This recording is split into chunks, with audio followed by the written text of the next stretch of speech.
All right. Allison Ward, Francie, can you hear me? With earbuds on an airplane, you can't even hear. Okay, I can see Ward talking, but I cannot hear him. They have some good earbuds though. I've got a pair of Sony's that I use that are pretty good noise canceling. And Tom Smith are unmuted, and all three John. Wait, we can't hear him. We can't hear him. It's coming through my system. This isn't working. Doesn't that silver one have a thing that turns on the volume? I thought it was on the silver mic. Can you talk into these and see if they can hear you? Because I'm not sure if we're still operating from the call. Hello? Can you hear us? Hey, John. I can't hear them. I want to know if I need this on. Can they hear you? Can they hear you now? Can you hear us? Testing, hello? No. Does this need to be in there? Can they hear? Can you hear us? Wave if you can hear us out there in Zoom land. They Francie us can now? hear us. Ward can hear Yep. us. Right. Can we hear them? Yeah, can somebody talk so we can? I can hear you. Talk so we know Talk, that, you talk. that we can hear you. Ward's talking. I can't hear We him. can, Francie, you have to unmute. Now I'm unmuted. We can't hear Can't hear you. him. I can hear you. Hear them. Great. Is it because I I'm am not host? muted. Can you hear me now? I am. Is that a good or bad Yes, thing, right now. Ward? Problems in our Well, Can for you you, it's guys a hear bad me? thing. meetings. I'm unmuted. Where's Andrew? Did he already leave? He might have gone to the bathroom. Apparently. Okay, I might have to join the audio. But that's gonna cause feedback. Recording in progress. Can any of you hear me? Yeah, but it's echoing. Hold on. Can you hear me now? How you doing? Can you hear me now? Can you hear me now? Perfect. I think it's just going through your laptop. Okay, Okay, it's only coming through my laptop and that's muted. And they can hear me. We can hear you. Wouldn't you think after all these years, we'd have this figured out in the chambers room there? I don't want it to come out of my Cindy, mouth. this I is know, Tom. Can it's you hear like me? all the audio's coming Yes, through Tom, we can hear you. They can only hear you through my computer, unfortunately. And And Hunter Ross is here, whoever that is. Can you hear Hear us us now? now?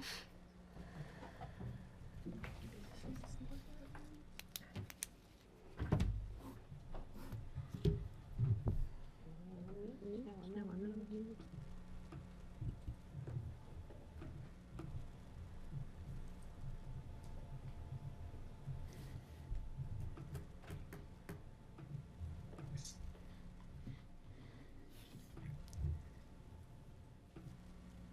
Sorry, Sorry, we're having technical technical difficulties. difficulties. Used to it.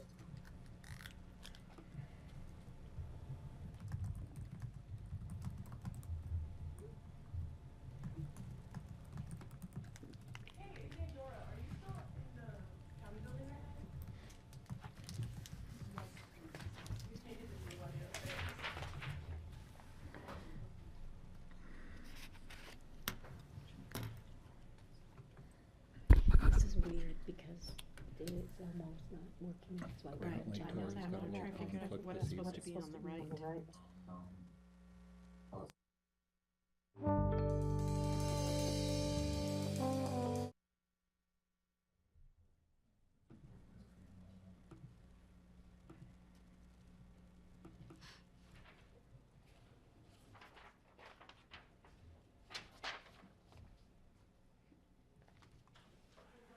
This goes to, we don't want their audio to be coming through my speaker. Okay, so we can mute this one. No, it's Right not. there. So we can hear them if we unmute this, but they can't hear us, and I don't know. If we unmute this, they can't hear us. We plugged in there. So does she need to hold in a Cindy? So how about now? Can anyone on the Zoom call hear us? She's shaking her head See? yes, but we can't hear Can you them. talk Yeah, so we to can make hear sure you? they can See if we hear can hear us. you. Right now, we can't hear them. See, we can't hear them now.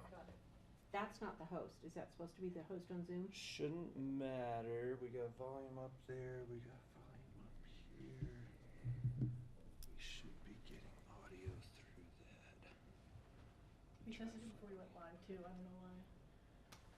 We got Is plugged it- into there. It's something in here. Oh, it's supposed to be system and system, isn't it? Yeah, it's supposed to be system and system. Supposed to be system and system. Yeah, those are the same. The microphone needs to be this digital audio interface, which it is, which is why they can hear us.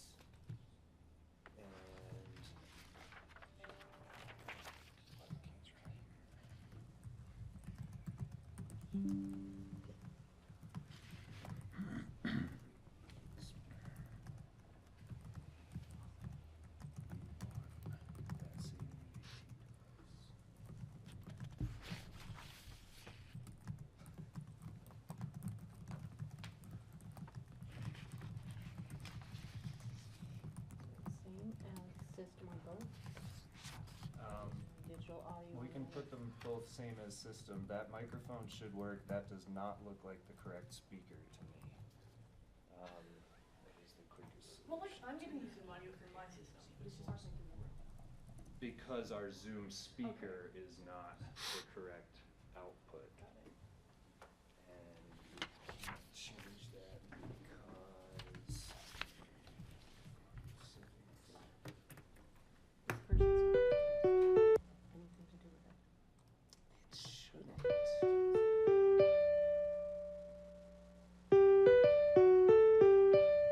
We can try that. We can mute over here and that. So this is the GrassRoots audio. If we stick that in your device over there, then you get her camera and her microphone. So we have her audio settings. Yeah. I just unplugged it. So we'll put that over there. So same as system, but this is still just gonna come out of your speakers.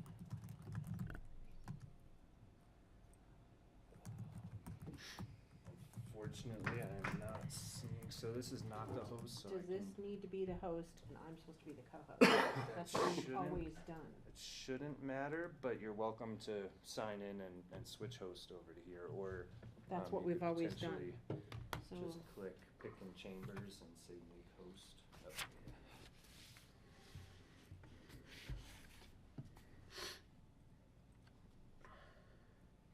make me co-host.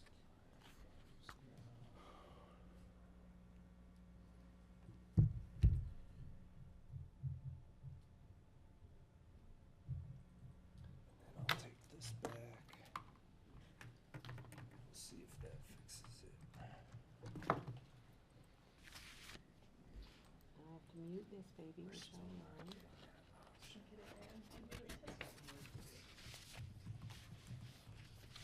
Another option in this drop down. So if we disconnect from here, reconnect to there. That's just the display.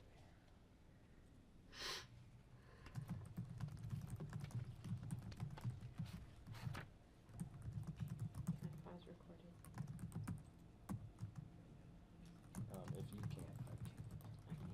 So I I'm just supposed to be the co-host and it's not letting me be the co-host. You have to because assign you. Karen.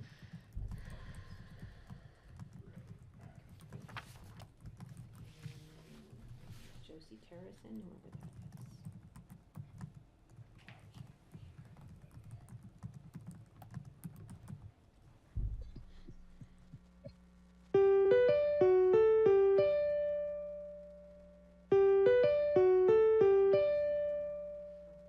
Can anybody hear us? Wave on Zoom land.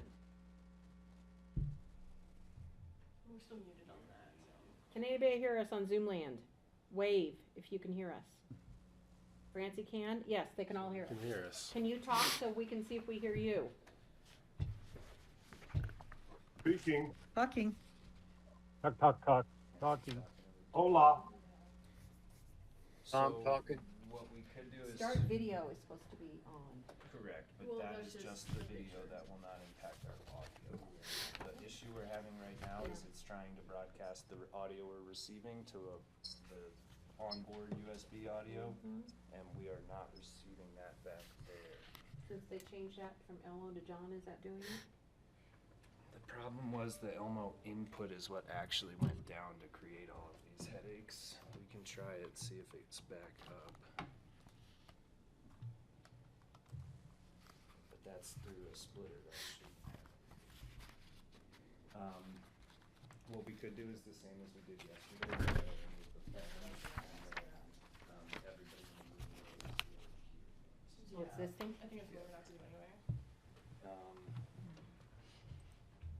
So.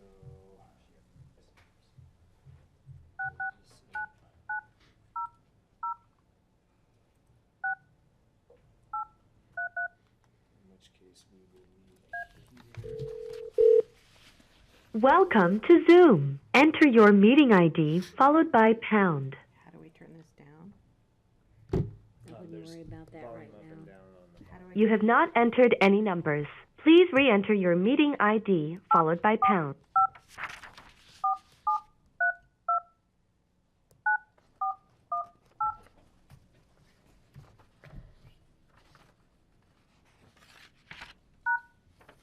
Enter your participant ID followed by pound.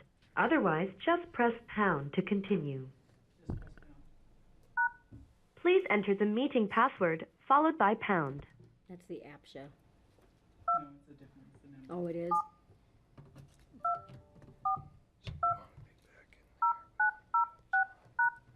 You entered 27242209006. This meeting password is invalid. Please re-enter the It's meeting password followed by pound. 005.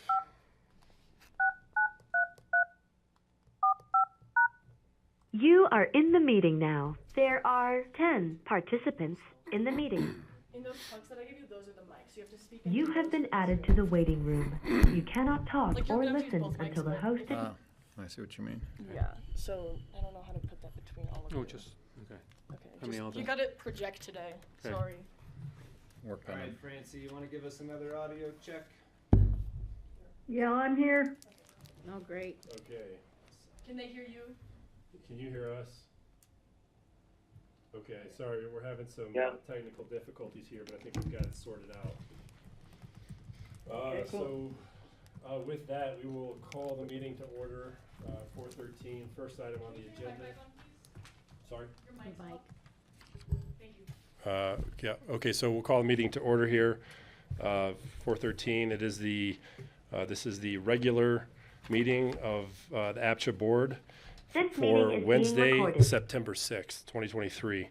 The first item on the agenda is roll call vote. Okay. Peter, Present. Kelly, Here. Carson, Here. John, Daly, John Ward. I thought he was on. John, Ward. I don't see John Ward Ward. Howenstein is present. Okay, thank you, Ward. Allison, Here. Francie, Here. thank you. John's out. Okay. With that, we will move to public comment. Is there any public comment here in the room? No. Any public comment online? I know Elizabeth Milius is attempting to get online. Here comes John Ward again. Did Elizabeth Milius get in? No, Elizabeth Milius is not on there. We have extra people, Josie Terrace and Reporter. Heather Ross. That's it. Order. That's me. Okay. This. Okay. Okay. Yay. Well, I did send I also, Ward, it looked like Ward sent the information to Elizabeth, and I also did too, so I'm not sure. I sent her the exact same information that all of you got. So I'm not sure why she's unable to log in. Her IT department isn't as robust as ours. The link on the calendar worked for me. Yeah, and I sent all that to her, so I see Ward is on the phone. Are you talking to someone that wants to comment? Yes, I'm talking to somebody that wants to comment and they can't get online. Elizabeth Millius. Can't get online. Okay, here's my junk. Why is my junk? is that her? There we go. Elizabeth? Why? What? Posted? My email went to junk for Elizabeth. That tells There you she what is. you There think she of my is. email. There she is. She's We coming. got her. She's coming. And now I'm connecting. So Okay, there you are. Board actually works. Okay, I'm gonna jump off now because you're on. Thank you. Welcome, Elizabeth. We have public comment. I understand you have some public comment. I do. Just a second here. What was posted online was invalid, but Ward hooked me up. So let me just get back to where I was. Thank you very much. Hang on one second. Okay. All right. I want to just Could really quickly run down. Could you just identify yourself for the record? And as you know, we have a 3-minute time limit on our public comment. Yeah, I'm ready for that, and I really appreciate the 3 minutes. Thank you. All righty. I just want to bring up a couple points on some recent things that are going on, things that are on my mind, and things that I just want to share with you. But I had received an unprecedented amount of feedback following my last column on the rental housing situation that falls to varying degrees under the APCHA umbrella. And it is my opinion that as a public entity, APCHA, that is responsible for qualifying tenants for all of these units, it makes infinite sense for APCHA to serve this community by consolidating and managing a rental wait list. I know it's a big job, but it's a big responsibility, and APCHA is a big government agency.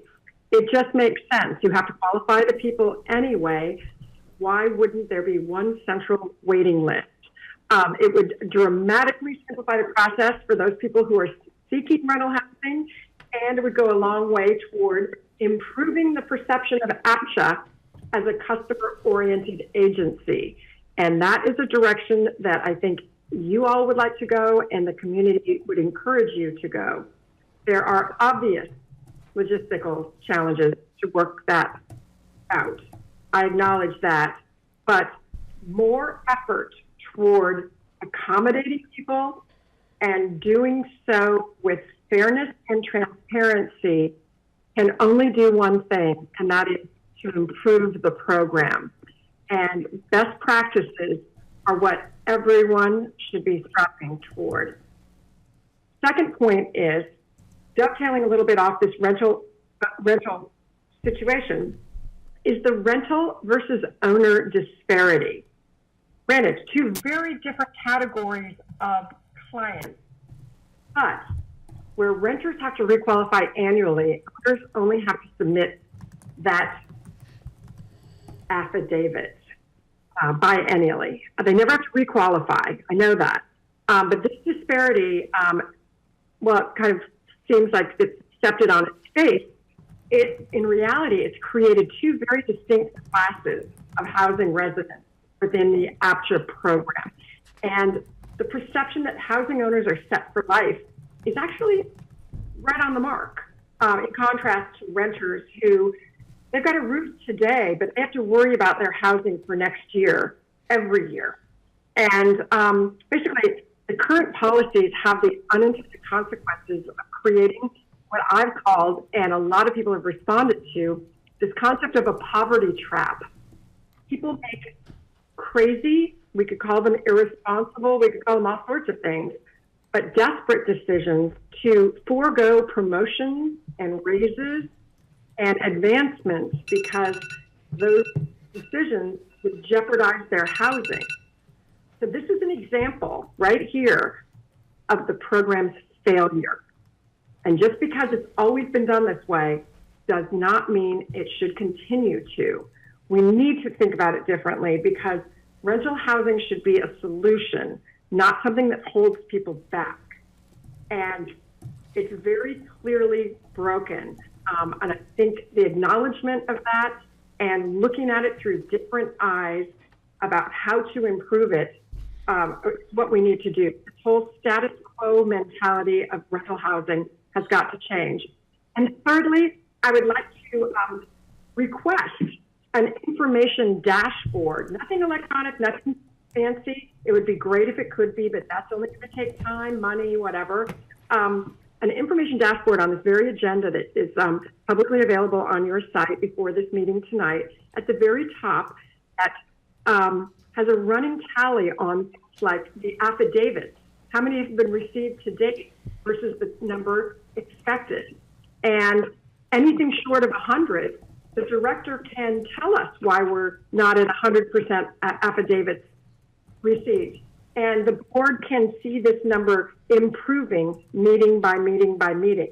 The public acknowledgement that somebody is keeping track. We could have a little dashboard on how many rentals are available listed by unit size. Not where they are, not a lot of detail, just a little data point. A little data point on right sizing. How many bedrooms have been created by the right sizing experiment that's going on? Listen, you guys are going to audit five random audits per year, kind of what the status of those are. If everybody's like, we're auditing 5, you don't have to tell us which 5 they are, but 4 are in compliance and 1 is in the process. That's information that the public would be interested in. Is it monthly audits? Is it annual audits? I can't remember. Yeah, but the idea of like a dashboard, that sort of thing would be really, really helpful and save us all sending core requests to your staff. Thank you. Those are just 3 items that I wanted to share with you. Just real quick, I'll add, it's just a little correction. It's actually, the goal is 5 audits per month.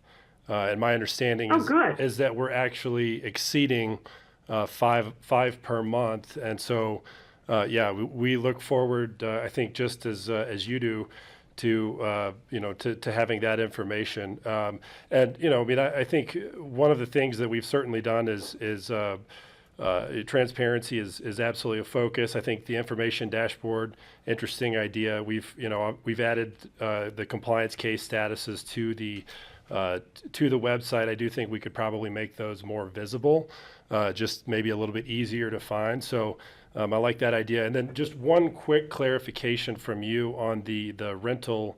Just want to make sure I understand what your comment was. So on the centralized rental list, are you I guess advocating for if there is a privately managed property, you would advocate for APCHA to mandate who was able to move into that property. So in other words, the private property owner would have to take just whoever was at number 1 on the list. Is that sort of simplify? I hate that maybe is oversimplifying it, Okay. Carson. But I think I hate the concept of mandate that's government heavy-handed, whatever. But Agreed. That's why I wanted clarification.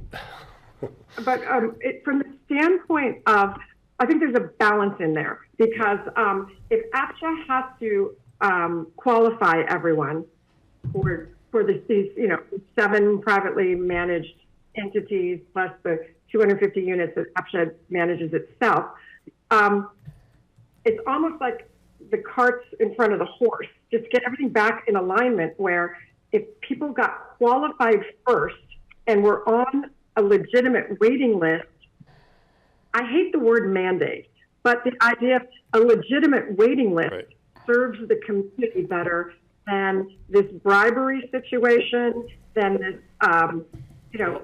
So I unfortunately, Elizabeth, we do need to move on, and I guess I appreciate your comments. I would say if you do have evidence of bribery or situations like that, we would love to hear the details of that. Okay, really? I mean, the files that I have are immense. Who do I take them to? You can send them to Matthew. I'll make sure to have. We'll reach out to you after this meeting. We would love to have that information. All right, game on. Well, I appreciate your time. Thank you for giving me the time to speak. I appreciate it very much. Yep, thank you. Thanks, Elizabeth. Okay, with that, we will move to no more public comment. Not hearing any public comment. We will move on to the Board of Directors comments. We're going to start online, and we're going to start with Francie first. Thank you, Carson. I have no comments today. Allison? Hi, I think my comments might also intersect with some further agenda items, but we've been talking about getting APCHA board members in front of the public in various ways for a while, and I just want to put that back on the plate or ask when and how that's being discussed. I feel like we bring it up every couple meetings and there's always something about to come up where we'd be invited, but that seems important to me, and some of our transparency and outreach goals. Is there anybody working on that? Is that something that would be okay for the board to take on ourselves? I think so, but yeah, I'm doing an HOA coffee on September 27th for HOA members. So you guys, be welcome to have that. I'm still reaching out to HOAs to get on at their board meetings, which I have not done successfully yet for various reasons. So we're still working on it. Will be opportunities in the future, and then hopefully next year when we have a community engagement full-time position, we'll really be ramping that up. So I share your frustration, Allison. We are working on it, and I'll make sure everybody knows about this coffee morning we're going to have on September 27th.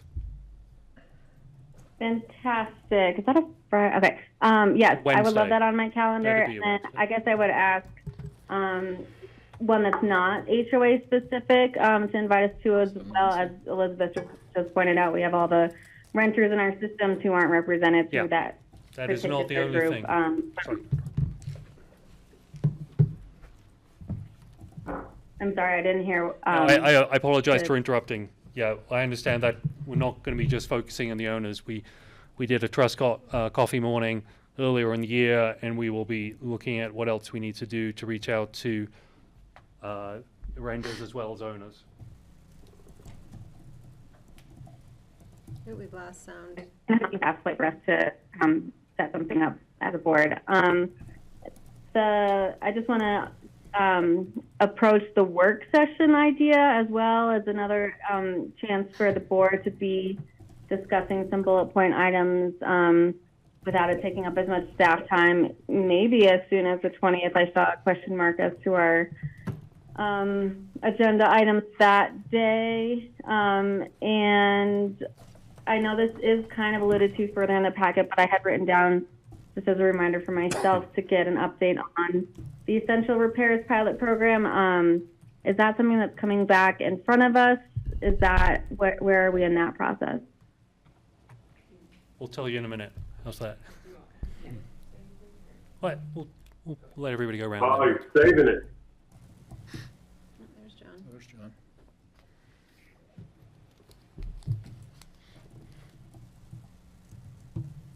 That's Okay, so you're going to cover that here? Okay. Yeah.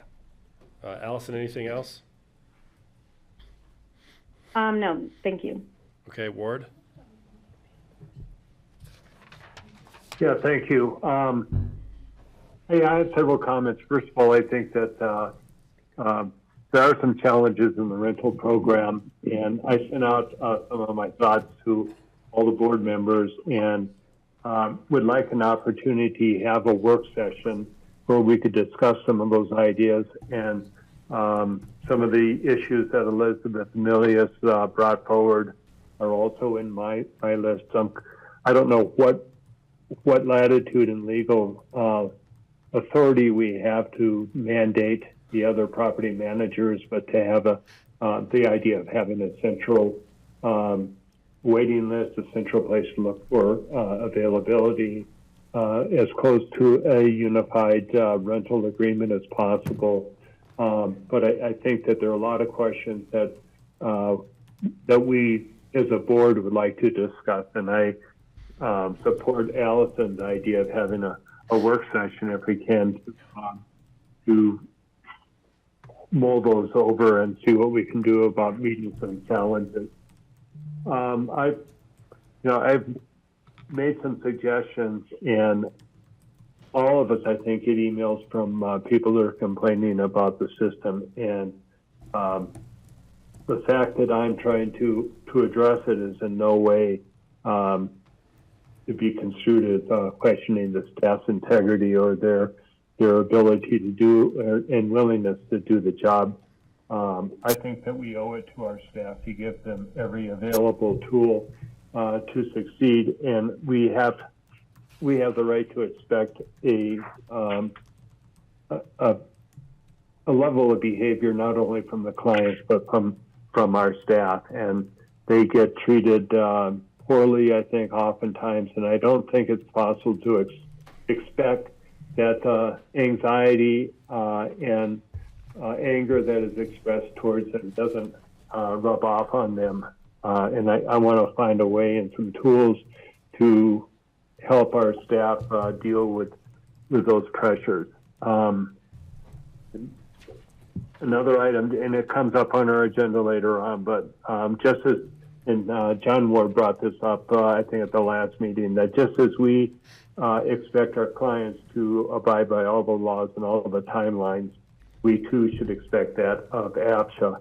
And if decisions are made based on a narrow decision because of a missed timeline, that we're still held accountable. APCHA should still be accountable,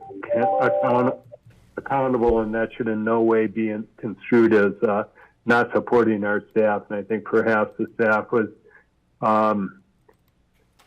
disappointed, but I just think that it's our responsibility to abide by the laws that we or the bylaws that we put out from the clients and for us. So I think that's what all I had on my my comments, but I really would like to be able to have a work session so we can hash out some of these ideas.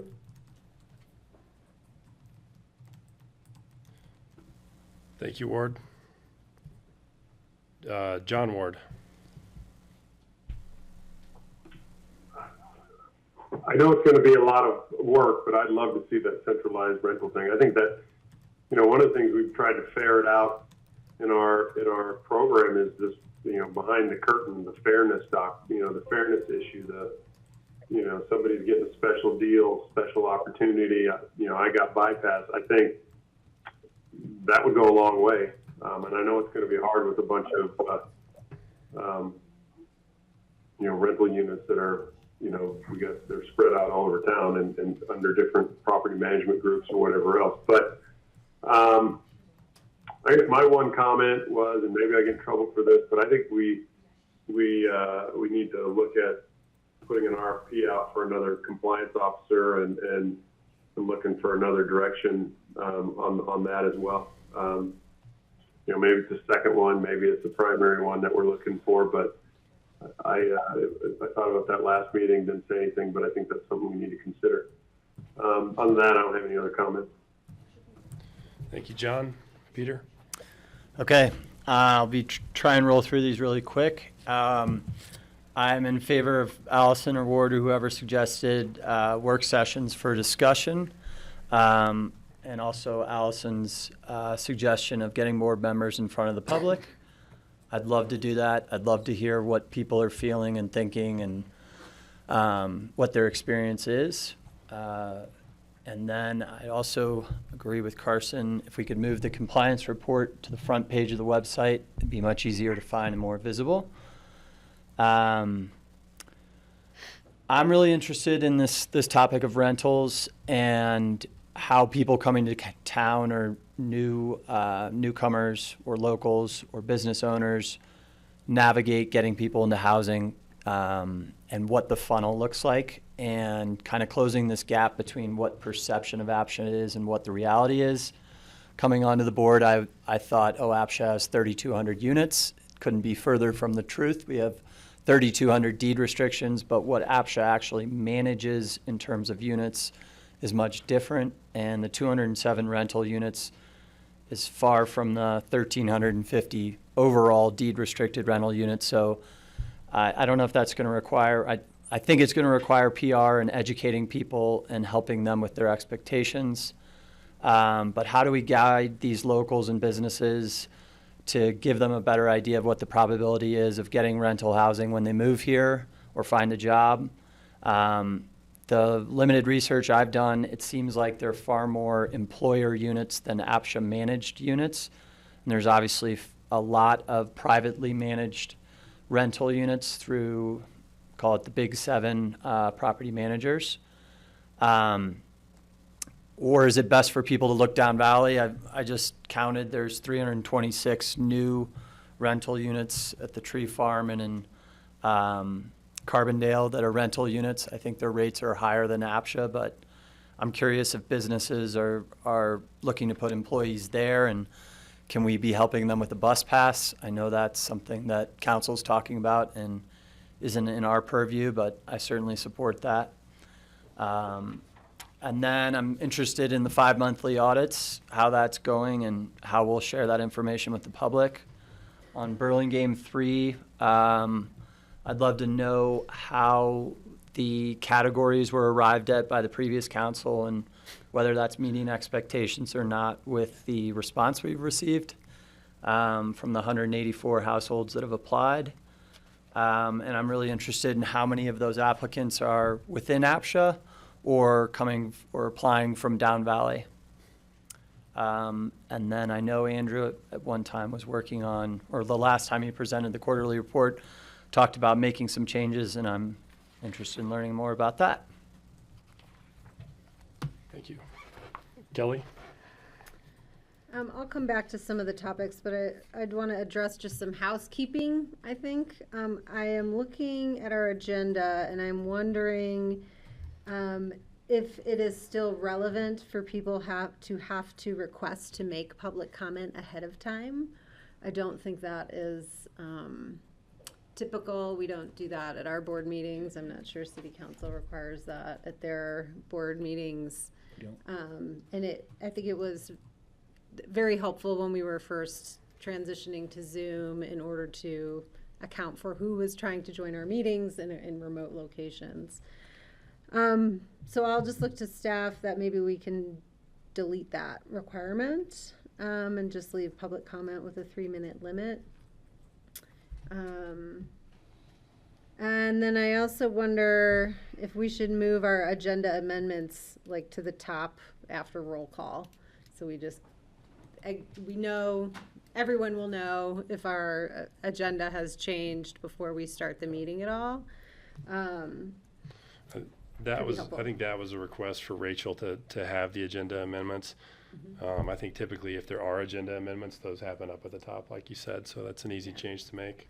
So just, those are very little housekeeping. Related to this notion of a rental list, I'm super supportive. I think there's a ton of community value.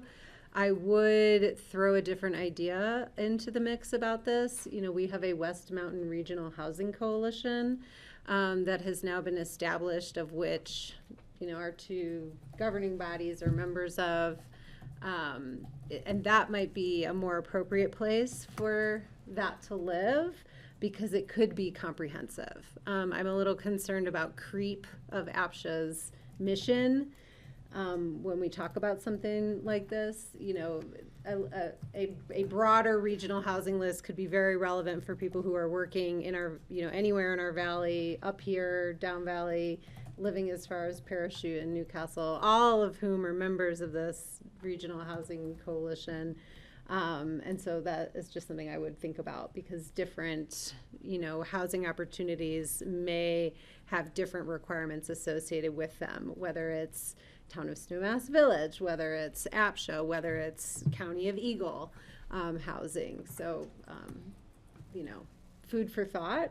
Look to other city councilors to keep that in mind as we're kind of talking about the work of the Regional Housing Coalition, and we're chewing on this idea of the community benefit of a rental board. What else? I was hoping to see a detailed job description of the new position that is being proposed for the budget. I think would be really helpful to look at as soon as you have it. And that's it. Thank you. Thank you. John. Yeah. The comments I had prepared, Ward pretty much covered them and then some. In fact, I think he may have copied my notes, but I guess my comments tonight is just looking at our packet this evening and reliving our retreat. I'm just excited for the opportunity we have here in front of us. Aspen's been a leader in providing employee housing. We're widely recognized as being leaders across the state, if not the country. And now we have the opportunity to be leaders in new areas that are developing, like compliance and upkeep of our stock, which are both areas we need to work on, but we've started the process, and I'm excited to be part of it. Yeah. Thanks. Okay, so just a couple of things, Kelly, on the public comment. I do think that we can change the wording so that it's not must, but I think it's helpful, like tonight when, for example, we would have missed Elizabeth's comments if we hadn't known she was going to call in. Then I heard, so for future agendas, a work session on rental lists, I think that's pretty clear, something that we will want to talk through. I anticipate Tom will need to opine on what is even legal to kind of kick that conversation off. Agree with John, you're the hearing officer. I think it makes sense for us to, and Ward, have a discussion on the hearing officer. It's also been a couple of years, I think, since we put out an RFP, so probably time to revisit that. Just a couple of things, Peter, on the Burlingame 3, how the categories were determined. That's city council. That's a question for city council. Just float something out there on the lumberyard. One thing I read about, there was a suggestion about maybe adding some free market housing. One of the things that came to my mind is, rather than free market housing, maybe if there was something that was offered to business owners through a sealed bid process, where a business owner could buy a unit to rent to their qualified employees and have it just go out through a sealed bid. And so then that way the business owners get to control specific units. The city gets has a lower subsidy because they're getting top dollar sort of for those units. So just a thought I thought I would throw out there. And then the last thing, just to sort of put on everybody's radar, insurance is going to be a coming problem with HOAs. There are a number of HOAs which have seen significant increases in their insurance policies. There have been some companies that have pulled completely out of Western Colorado, which has sent HOAs back to the market. I know in one instance in Snowmass, the annual premium went from $70,000 a year to $680,000 a year. They had to do a special assessment of I think $8,000 per unit just to pay for insurance. So my understanding is a lot of that is wildfire related. That one I think had a specific claim or a loss but nonetheless, increases of 20-25% are regularly happening.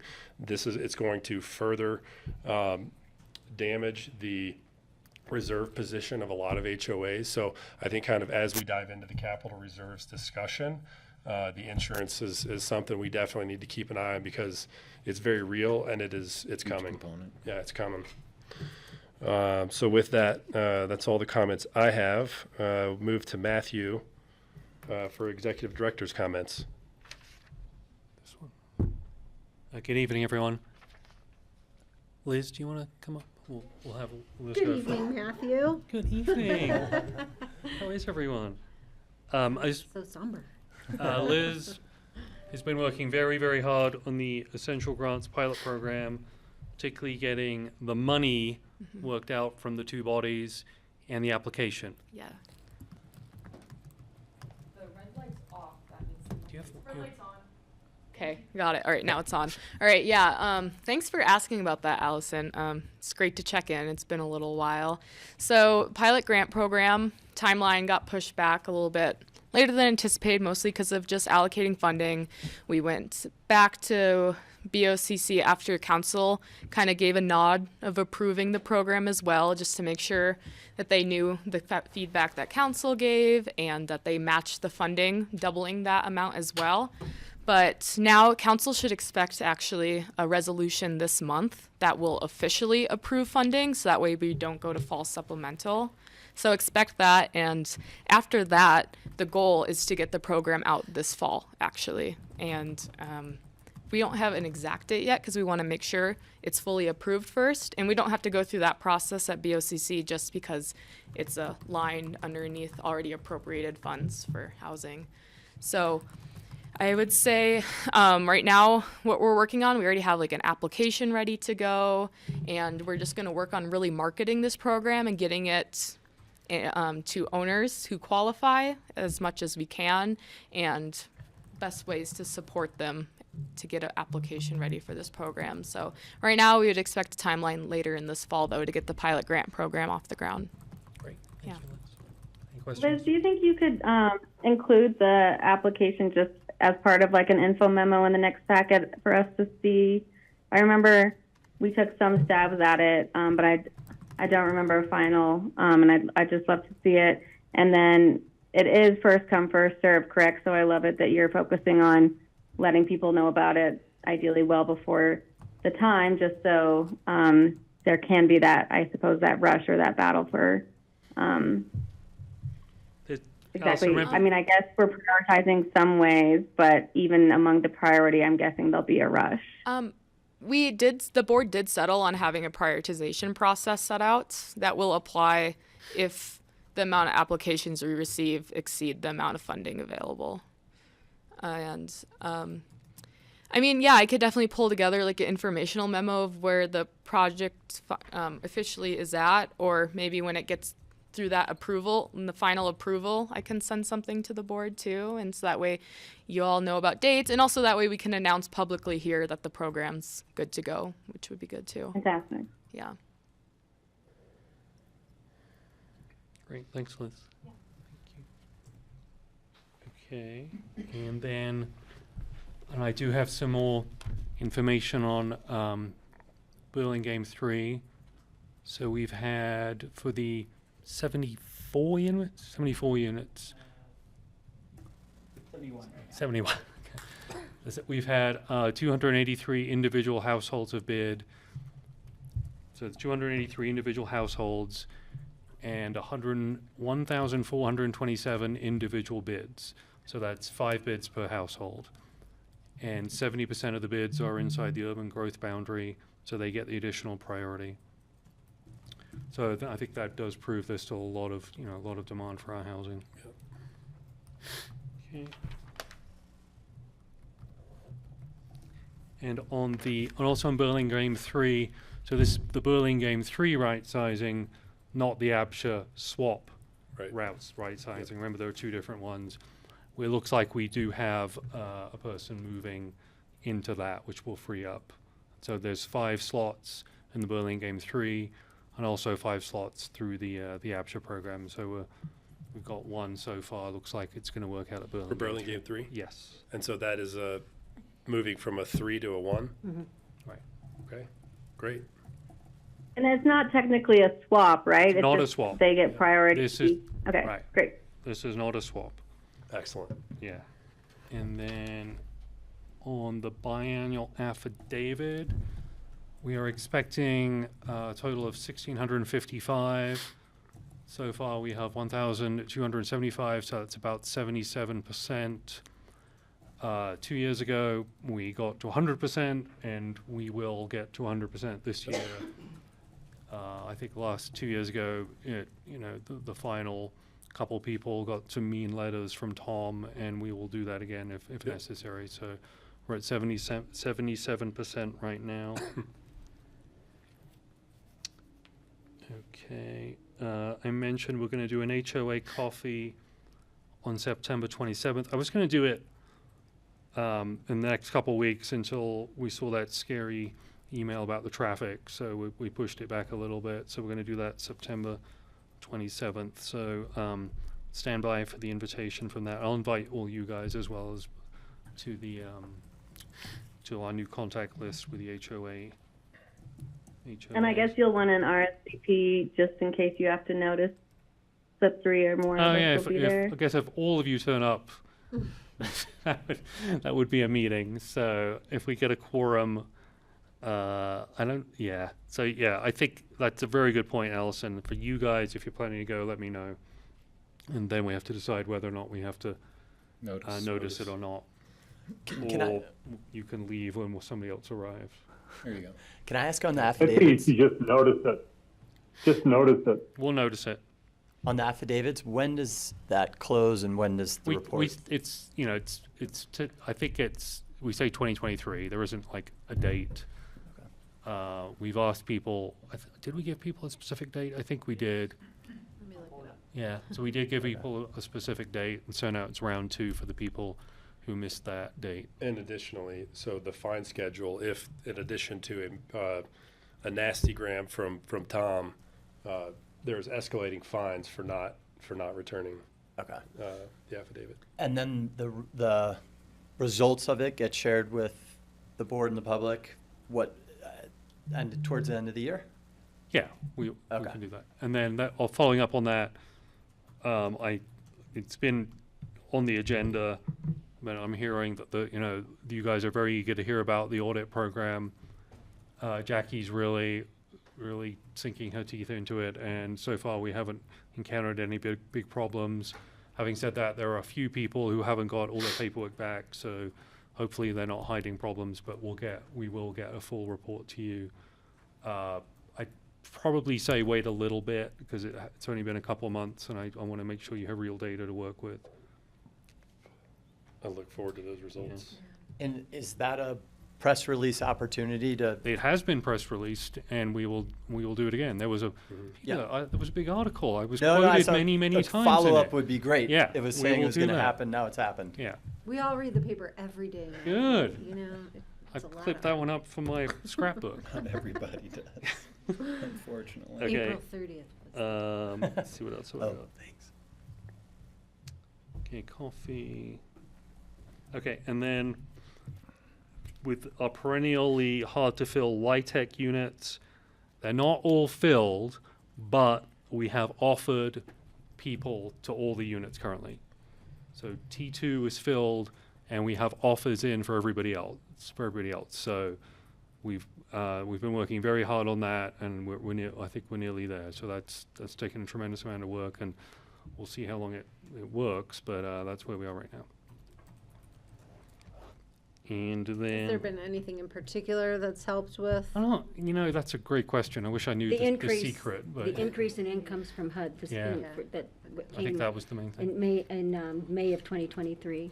Those helped immensely. I really think we should write a letter to our senators on this topic, honestly. Just explain how this functions here. They'll pay attention to it. I know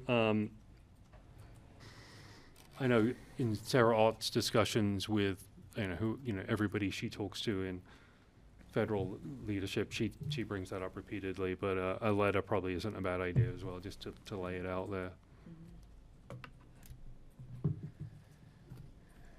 And then we had a staff work session on all the regulation changes We're going to bring regulation suggestions we're going to be bringing to you in the next couple months, including just general harmonization of regs, what is work in Pitkin County, area meeting income, immigration status, and moving the regulations around a bit. So we've divided that up. We met last week. We've divided that up into work sessions.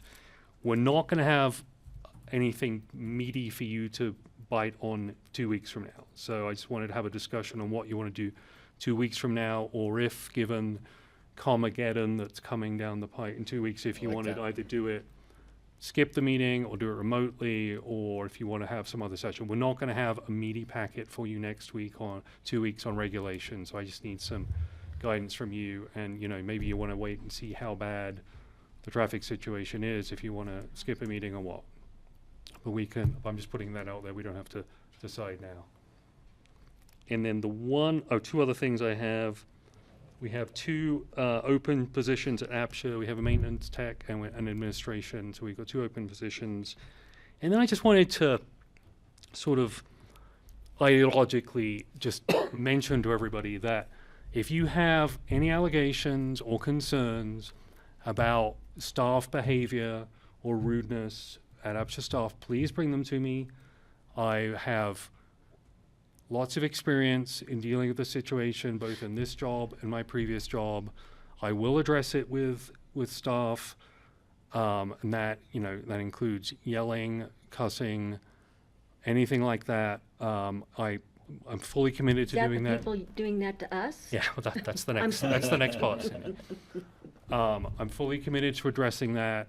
If there are specific allegations, it's very difficult for me to take action when it's everybody knows or staff are cold, so if there's something specific, please let me know. Having said that, I am committed to improving and working on staff resources and tools to deal with, to work with community partners and clients. There's a couple City of Aspen departments who do a lot of public service training who I've reached out to, so I want to address that. I want to give my staff the tools they need to work cooperatively with clients. But that also would probably, echoing what Ward said, that would probably maybe extend one day to a code of behavior for the way people talk to us. I have just a random email here, and I've underlined a few things. I didn't even look for this, and it has comments to APCHA staff: you people are completely worthless, try getting a real job where you actually have to work and your pay is commensurate with your performance, so et cetera, et cetera. We put up with a lot, and it does take a toll on us. So I'm not saying that defensively. I'm saying if you have specific allegations, please reach out to me. I will sit down and talk to them. I've done that many times in my previous job. I'm not scared to do it. I also want to make sure that I get APCHA staff the tools they need to work with people, and I'm not saying that defensively, but I want to make sure that I do address that when it comes up. Any questions on that? None. No, I guess I would say that my expectation would not be that staff, would just take rude behavior from clients either, right? I think that there needs to be some expectations of how people are to behave themselves. If it's having them acknowledge some simple civility, just simple civility, if this is how things that we agree to as part of the packet, right. Whatever it is. But yeah, certainly I know that staff takes a lot of abuse. And I know, housing, people get very emotional. People don't like being told no. This is their housing, this is their livelihood in the valley. What tends to happen is they want the specific reason, which we provide to them. They argue the reason. We explain it back to them. They get frustrated. If we have any tone in our voice, we're seen as yelling. If we are monotone, we are seen as patronizing and unfeeling. So it's very difficult for us to tell people no, right, and not have an emotional reaction. But I'm committed to making that as easy as possible for everybody. Are there any opportunities that you can see to diffuse the situation by having there be less interface? That's actually, Peter, that's actually a really good point, because I sat in on a sit down when we were telling a person that this person did not qualify, and afterwards that's exactly what I said. I said this was a paper-based process. In this particular instance, on this particular program, it probably would have been better to give an email.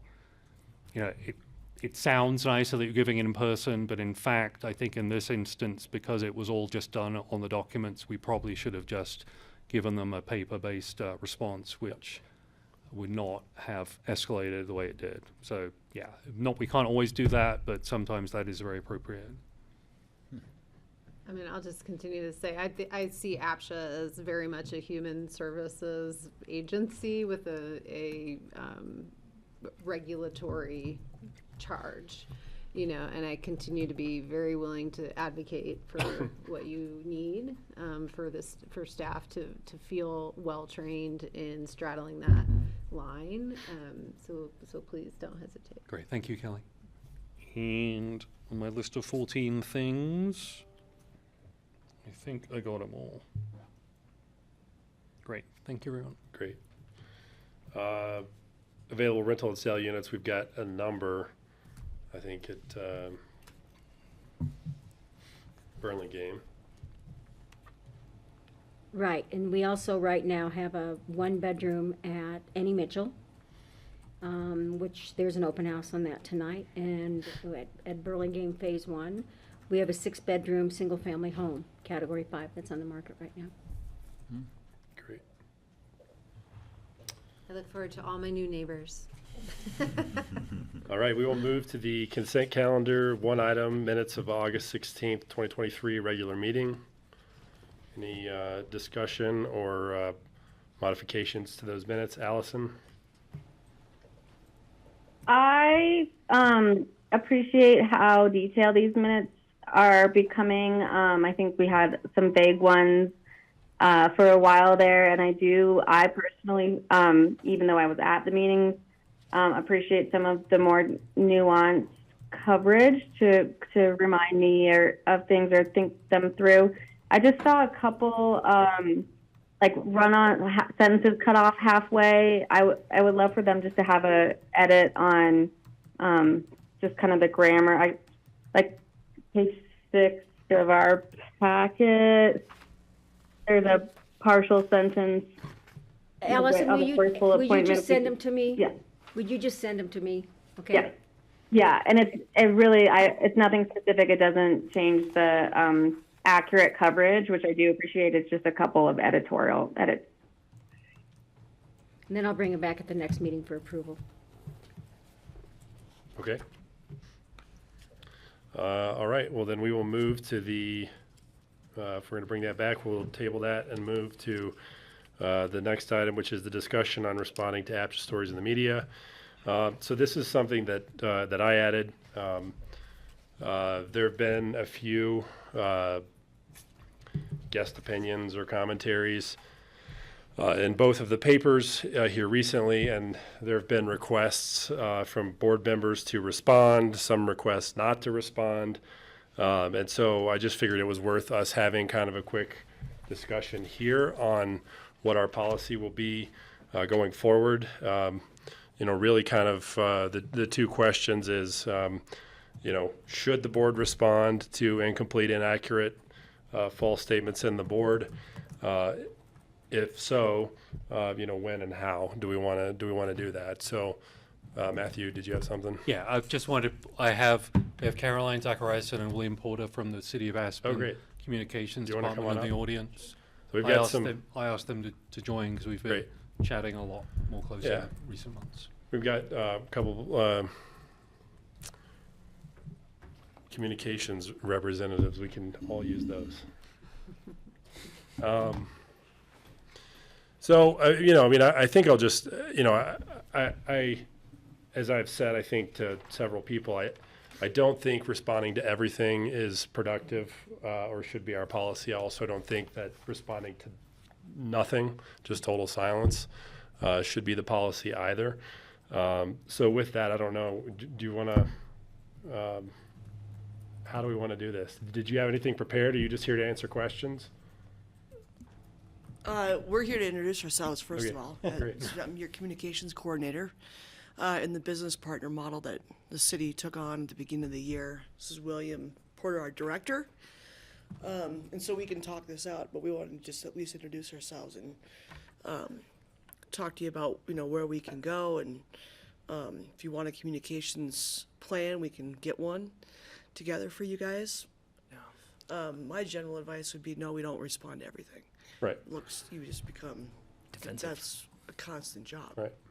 Yeah, and I think ultimately when we're speaking about media relations here, right, we're speaking about community trust, right? We're speaking around reputation management. We're speaking about customer service. So I think when it comes to your story and your impact, I think it's important to address and identify what are the themes or pain points that you keep hearing repeatedly. Capital reserves is a great one, right, that keeps coming up. So asking how do we maybe come up with a strategic plan of addressing that? Maybe that is an op-ed. Maybe it is calling out what have you done, what are you working on? There's this position. There is, a new initiative where you're actually, there's lots of, I think, wins, but there's also taking responsibility, right? Because there's always room for improvement, and how do you plan on addressing that?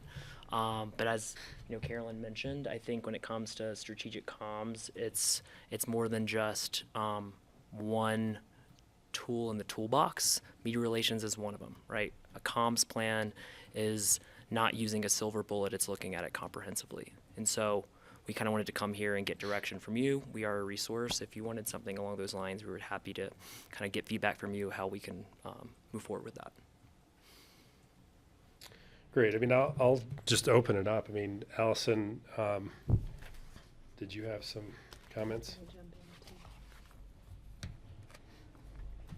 Well, I don't think we've ever had that clarified, that we have some partners within the City of Aspen Comms Department for some APCHA outreach and broader communication strategy. So it is so thrilling to see Carolyn and William here.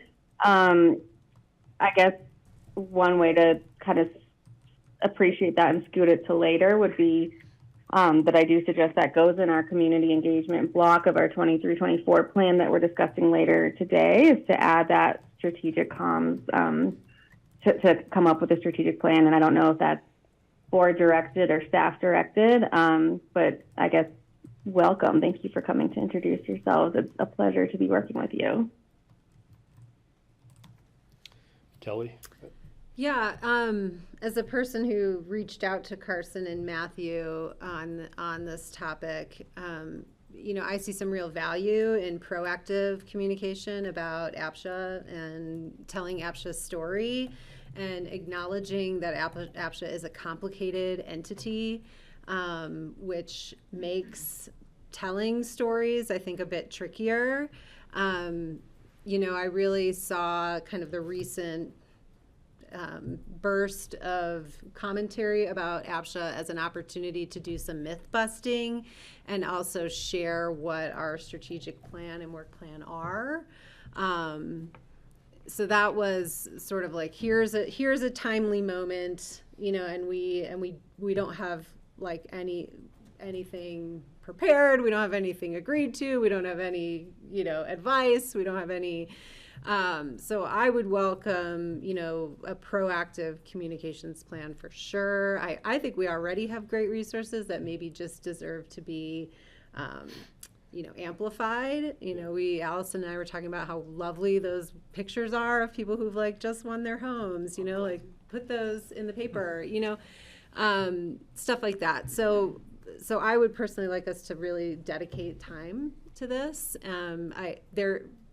I don't see APCHA in a profile of needing like crisis communication, right. Necessarily, but sometimes it feels like a crisis because we don't have any proactive communication.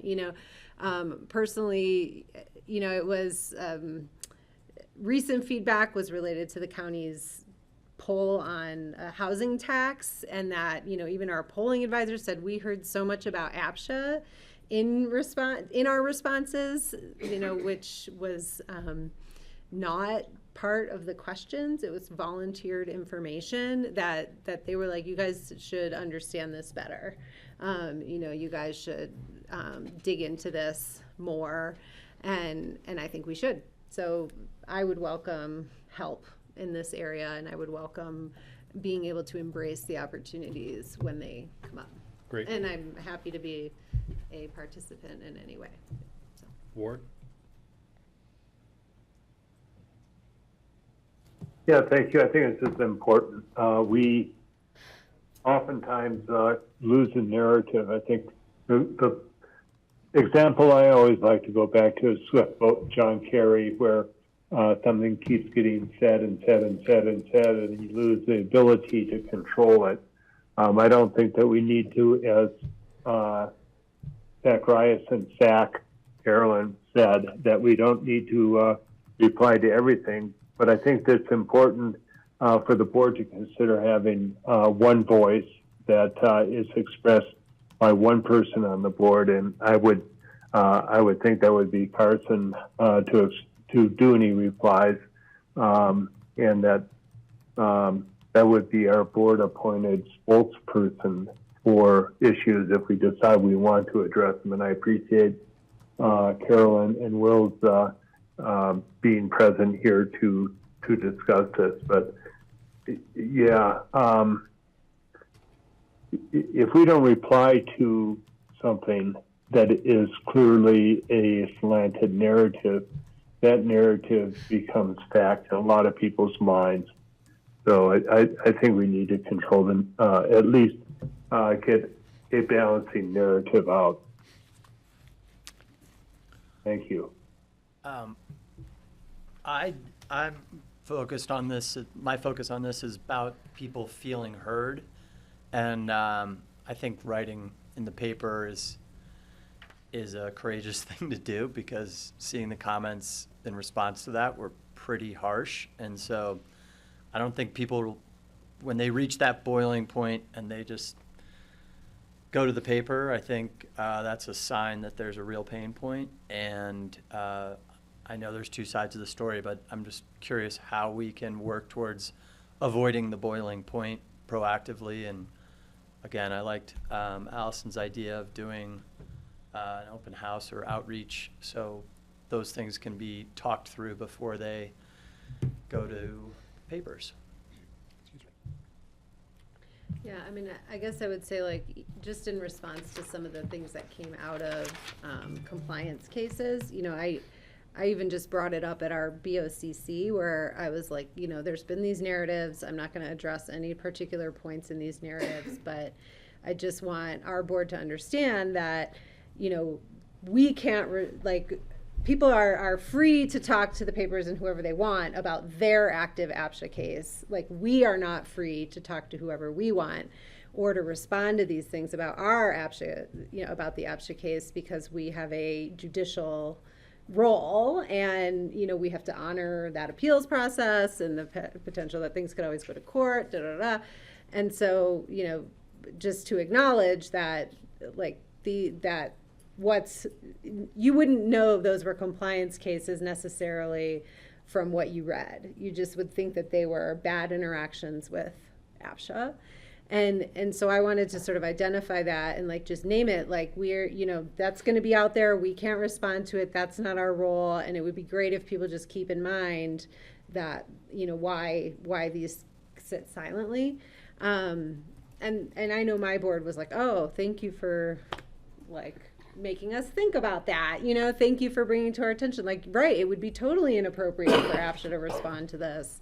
And I don't know. So I just think even things like that of what is our role, what we do, what are the myths, how do things just operationally work, even if they're not in specific relation to someone's story or case or whatever, can be just education for the community.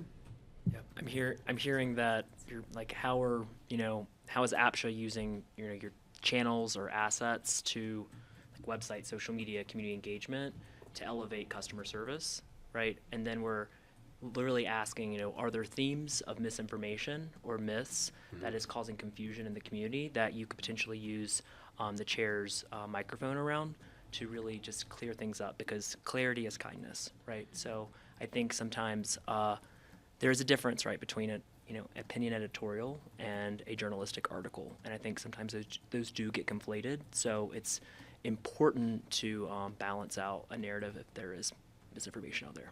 Yeah, and the transparency is, I think, what is what our goals should be, of just, kind of open hands. Here's what we're doing, and I think addressing those themes is helpful, and I think just like the compliance stuff. I still don't know. I still talk to people. On the ski, I'll run into somebody on the ski lift and they'll say, "Oh, nobody enforces anything." We had it tonight at the public comment. Well, there's people, there's bribery going on. Really? Who? Tell us. We'll investigate that. We've got the results of the compliance cases on the website. I think that just highlighting those will go a long way in advancing the public perception of APCHA and the work that we're doing. That, look, APCHA has a very, very, very difficult, Ward put it perfectly. APCHA has the challenge of being compassionate while also working within a regulatory framework that we have to apply the same rules to everyone. And I think the more that we can do to be transparent and show the public exactly what we're doing, the more that sort of some of those narratives, those false narratives, will sort of be minimized. So I don't know if that's helpful for you guys, if there's anything more you need from us. I think it would be helpful to hear, this could be another conversation, but I don't know if it's a board vote or what have you, or if you want to hear pitches from us, but what are those themes, right? Are there themes you want to agree on that you want to have addressed, or is that something you want the chair to decide and work with us on? And then I think potentially coming back to you with a draft communications plan that you could approve as a board. I think that sounds great. Yeah, I feel like that is an hours-long conversation potentially for us to dig into how we might prioritize those themes and myths. Maybe that's work session work we can do in 2 weeks as a group without requiring a lot of staff effort. Yeah. But I would like us to do that pretty quickly. Thank you. I just want to agree that we shouldn't address everything that comes up in the paper. That's common sense. I do think some of it should be addressed, though. And I'd like to add on to Kelly's comment about showcasing when people win a unit. Can we find, instead of people having negative experiences, can we find those people that have positive experiences and shine a spotlight on them? Absolutely. Yeah. Okay. Well, we will. It'll be in the comms plan.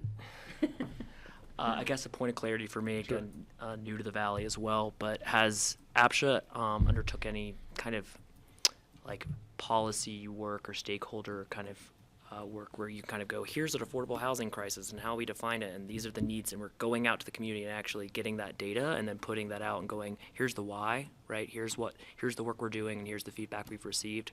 Has there been any kind of anything along those lines? I would love to work with you on that. Okay.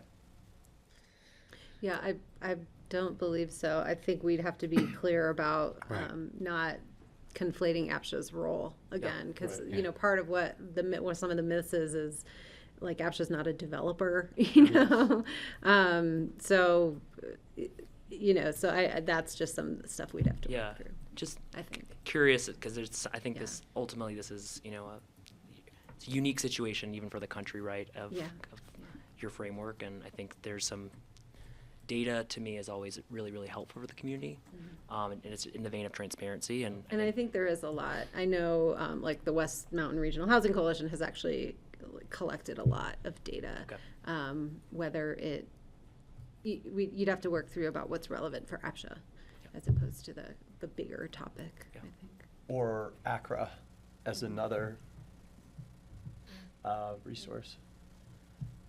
Yeah, Allison has one. Allison might have an I think a future work session, just to come up with a few of those themes. I mean, I think we could pretty easily come up with 5 or 6 that we could kind of hit.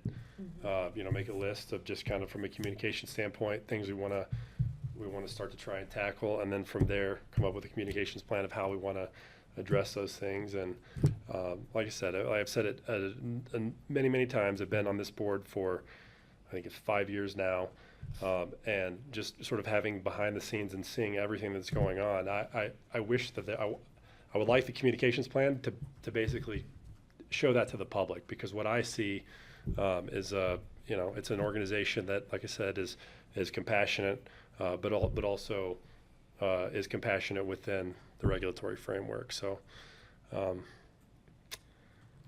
think it's a tough balance. It's a very hard balance. And I was going to say, I think that's a very important point you made, and I think we should try to emphasize that somehow, that that is a really hard balance between compassion and following our own guidelines. Yep. I'm meeting regularly with Matthew every other week as part of the business partner model. And in my head, I already have some themes, and having covered this agency since 1995, you should be on this side. I mean, between you and Allison, I mean, you know, the two of you have a lot of history. Right. So we can start that list and give it to you, and then you guys can work out off of that too. I mean, even Carson's Are story we- is are amazing, any- right? I love Cool. his board story. We could highlight him. Great. So I think Are we leaning towards next meeting being a work session? And if we do discuss this, would it make sense if Carolyn was available to attend? Does that work for you? I mean, I think if yeah. I think the big question for you guys is, do you want to do it in person or not? Because it might be a bit of a zoo on the 20th. And if it's a true work session, I don't think we have to do minutes. I'd have to check that with Tom, but if it's a true work session, I don't think we have to do minutes. You would be chairing it. Do you feel, would you want to chair that on Zoom?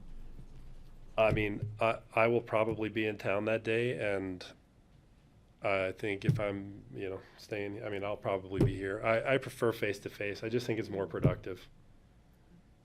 I mean, so, and obviously, right, if people need to be on Zoom, great, but that's fine too. I just think that the more people we have in person, just the more productive the meeting seems to be. I'm in town, so I'll be here in person. That work if for you, there is a Caroline? meeting. I'm available. Okay.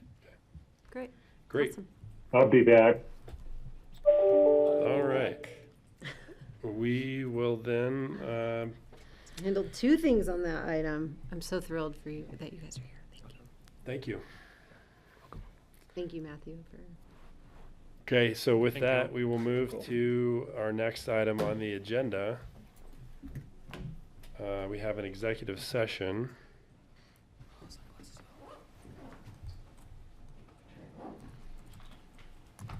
Someone like to make a motion and go into Sure. I will executive move to session? go into executive session for the purposes of a conference with APCHA attorney for purpose of receiving legal advice under C.R.S. Section 24-6-4024B regarding Dr. David Singer's appeal to the APCHA Board, appealing the hearing officer's written decision regarding Dr. David Singer's lease termination. Okay, I have a motion from Kelly. Second. I'll second. Peter can't. So who seconded? Ward. Ward? You can't. So roll call. And it's a roll call vote. John Ward, Aye. Ward Houndstein, Yes. Carson, Yes. Kelly, Yes. Allison. Yes. Okay, great. Well, we will move to executive session. This should be a short 15-minute executive session. And once we clear the room, we will proceed here. Yes. Okay. Yeah.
Ward, can you hear me? Ward, can you hear me? I could hear. That doesn't. So this is muted. Can I hang this up? Can I hang this up?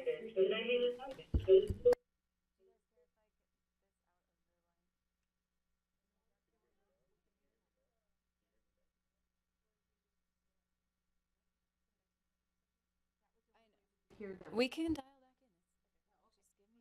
in. Just give me a second. Ward, can you hear me okay?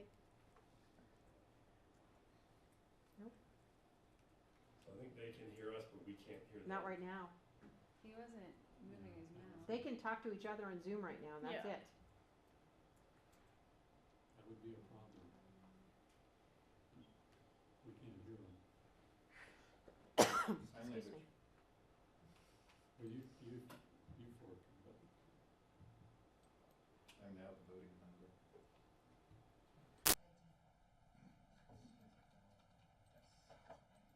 Love the scoop. Peter, you vote when either Carson, John Moore, or Allison are here, right? Okay, yeah. Do you have anybody else's mic turned up? No. Do you want me to pump start one? I did the PC and mic 11. Okay, thanks.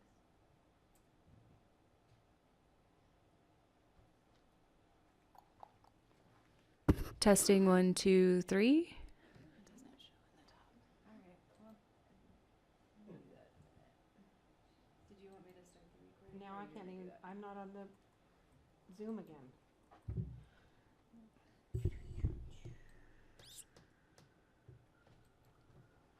You want to read that out loud?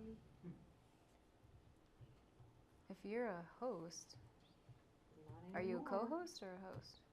I was a co-host. I don't know what happened. Can you read that out loud, please? The phone number? Yep. Oh, 669 900 6833. And I did both of these. I did that one. Welcome to Zoom. Enter your meeting ID followed by pound.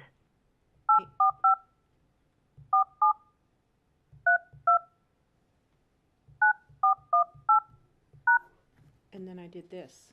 Yeah, I'll have to do Enter your participant ID followed by pound. Otherwise, just press pound to continue. 693. Please enter the meeting password followed by pound. That was that. The password. You have not entered any numbers. Please. It gets anxious. It does. This meeting has been locked by the host. Oh, I gotta unlock it. Sorry. Sorry. Okay, it's unlocked.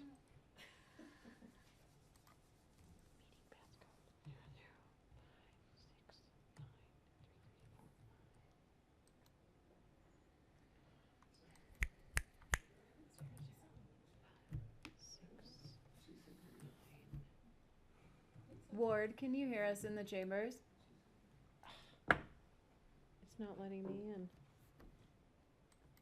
What are you using for your meeting password? What did you just type? That's because that's not the password. The password is APCHA 0906. All capital. Are you dialing in? It's, I am, but she's not. yeah, the dial She in was is a different password. correct. She was So putting now in the why can't dial-in I see password, this? so I was correcting her password. Do you know how I can get in? I Why am do I not look a that Zoom funny? specialist. Why do we let them know you're here? Oh, I have to be let in the meeting again, that's why. You have to let me in too, please. Okay. And I don't have your phone number to let you in here. The phone number didn't dial into me. Because it was 970-920-5200.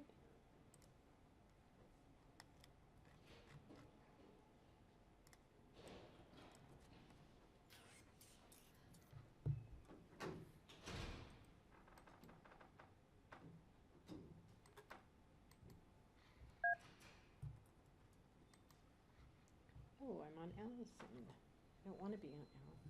I'll get out of Allison.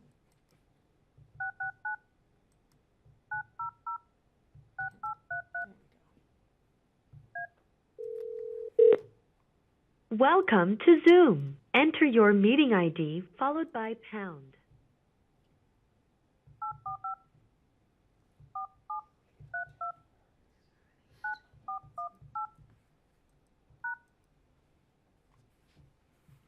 Enter your participant ID followed by pound.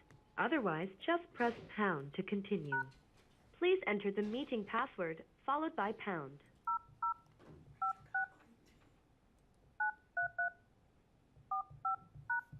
You are in the meeting now. There are 8 participants in the meeting. You have been added to the waiting. You're in. Thank you. Continue your fun. All right. Somebody, Allison, Ward. This meeting is being recorded. Can you hear us? We hear you now. Okay. We're back? Yes. All right. Starting in 5, 4, 3, 2, 1. Okay, we're back from executive session. Next item on the agenda is consideration of proposed resolution number 6, series 2023, regarding Dr. David Singer's appeal to APCHA Board, appealing the hearing officer's written decision regarding Dr. David Singer's lease termination. Ward. Yeah, I was on the prevailing side of this vote, and I would like to move to reconsider, please. Okay. I'll second Ward's motion. Just, Mr. Chairman, if I may, just for the Sure. record, the motion that he's moved to reconsider was to direct the attorneys to bring back the proposed resolution 6 that made a determination that would have overturned the hearing officer's determination. So they, both being on the prevailing side, have moved to reconsider that. And then it's a motion, and anyone could vote for it. It is not a requirement of a prevailing party, Okay. for or against. So we have a motion to reconsider from Ward Howenstein and a second from John Ward. So that is a roll call vote. So this is a vote to reconsider the directive. Okay. Carson? Yes. Allison? Yes. Kelly? Yes. Ward Howenstein? Yes. John Ward? Yes. Thank you. Okay, so we'll be reconsidering the resolution number 6.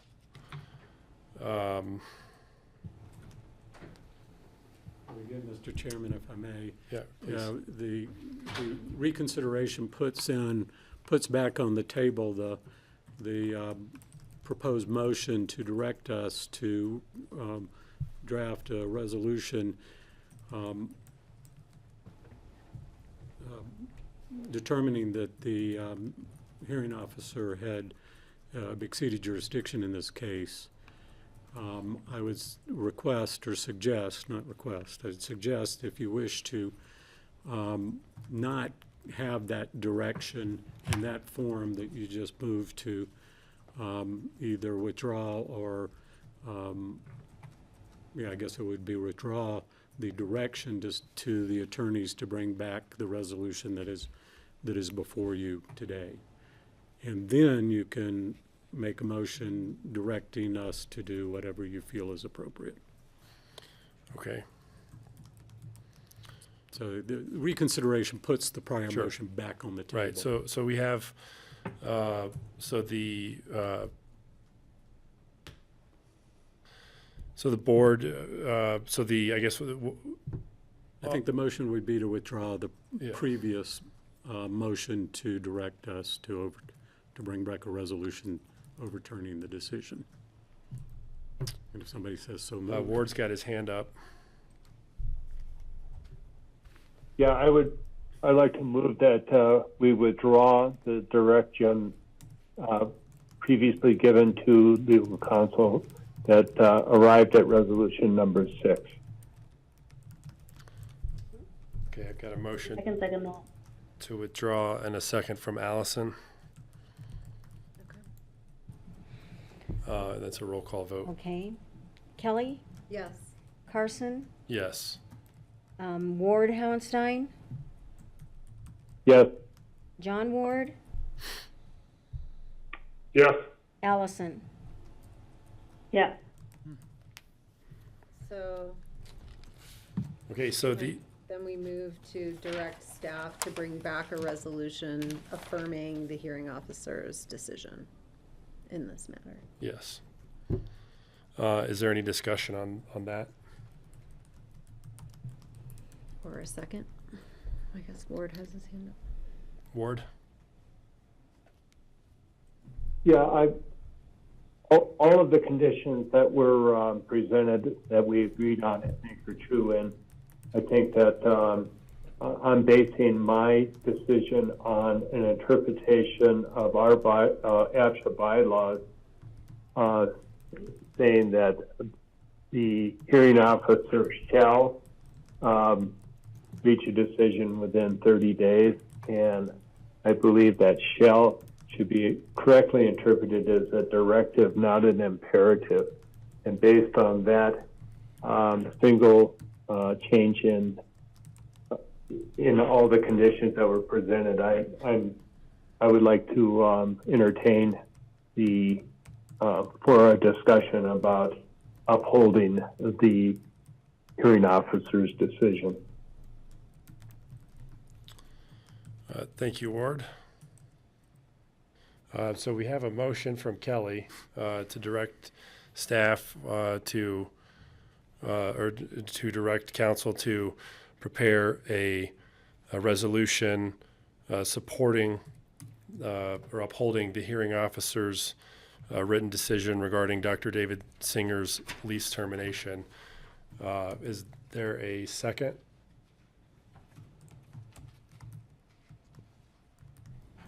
I'll second. So we have a second from Ward.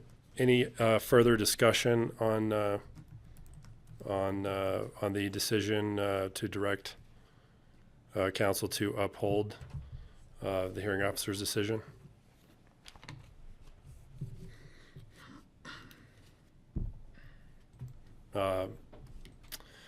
Hearing none, I mean, I just will add, my personal opinion on this is I concur with, as Ward laid it out. I view the shall in the guidelines as a directive and that it is not mandatory. And I do not believe that the hearing officer exceeded his jurisdiction in the timing of his written decision. So with that, we have a motion on the table, and it is a roll call vote. Okay. John Ward? Yes. Ward Howenstein? Yes. Carson? Yes. Allison? Yes. Kelly? Can I just comment before I cast my vote?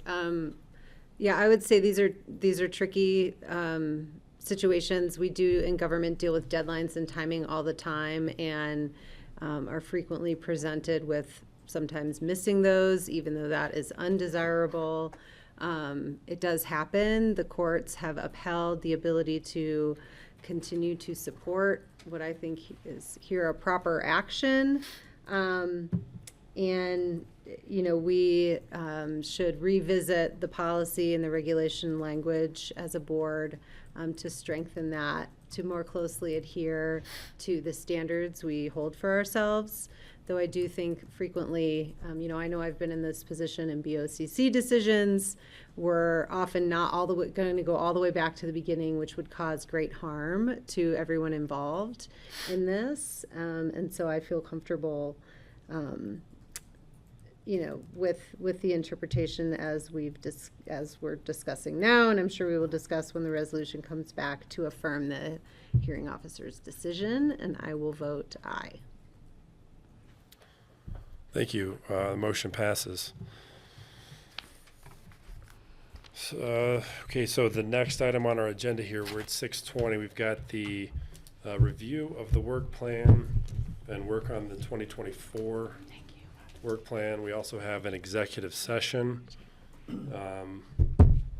I guess I'd just like to see what everyone's thoughts are here. Do we want to table the work on the work plan for our next work session, which would be in 2 weeks, or do we want to continue the meeting and just go past our sort of 6:30 allotted agenda? Any thoughts? Does Matthew have deadlines he needs to meet with the work plan? No. Okay. No. I think I'm there happy- I'm is, but fine. it's, we Yes, still yes. have until October. Yeah, yeah. Okay. I'm Sometime fine either way. mid-October. I'm flexible. Okay. So let's table that, the review 2023 work plan and work on 2024 work plan to our next meeting. Okay, and then, so the last item on our agenda here is we've got an executive session. Is there a motion to go into executive session? Yeah, I'll move to go into executive session for a conference with APCHA attorney for the purpose of receiving legal advice and to update the board pursuant to C.R.S. section 24-6-4024B on the following pending cases: McIntyre versus APCHA, case number 22 CV 30094, Highlands Villas versus APCHA, case number 2023 CV 30067. Thank you, Kelly. Got a I motion. second. And I got a second from Allison. Nicely done. Nicely done, Kelly. Oh, why, thank you. So roll call vote. Yes. Okay, Kelly, Yes. Carson, Yes. Allison, Yes. John Ward, Yes, ma'am. Ward Howenstein. Yes. Okay, we will shut down GrassRoots, and there will be no further items on the agenda after the executive session tonight. So Karen, you I'm gonna kick out the